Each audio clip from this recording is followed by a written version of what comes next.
say hello to your beautiful wife. Great honor to be here with my friend. Thank you, Mr. President. Thank you, dear Donald. Donald Trump et Emmanuel Macron affichent leur entente à coups de poignées de mains appuyées et de gestes amicaux à la Maison-Blanche, où Emmanuel Macron était convié pour échanger au sujet de la guerre en Ukraine. Il était d'ailleurs le premier dirigeant européen à y être reçu depuis le début du nouveau mandat de Trump. President Macron is a very special man in my book. J'ai en effet ici des souvenirs encore vibrants. It was a beautiful evening and we will not soon forget it. It was a beautiful day and evening. Great job, and it's been wonderful being with you. We will see you again soon. We'll be speaking often. We'll get this thing worked out. Les deux hommes ont même rejoué une scène de leur bromance d'antan. I just want to tell you a little story. So we were at the Eiffel Tower having dinner with your wonderful wife and with my wonderful wife, and we came out and he started speaking the French deal.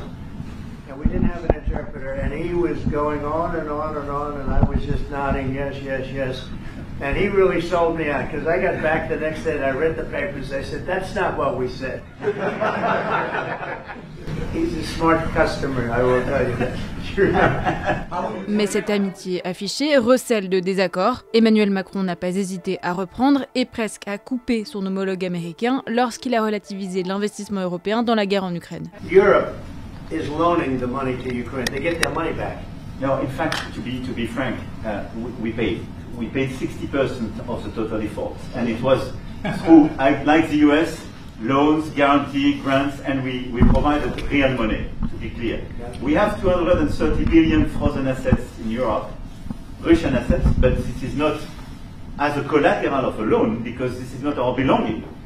So they are frozen.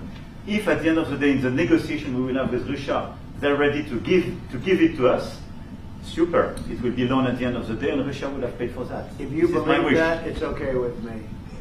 But they get their money back, we don't, and now we do. But you know, that's... En parallèle de cette rencontre, les États-Unis se sont alliés ce lundi à la Russie lors de votes à l'ONU sur le conflit ukrainien. Le texte voté, dénoncé par les Européens, appelle à une fin rapide de la guerre en Ukraine sans condamnation de Moscou ni défense des frontières de l'Ukraine.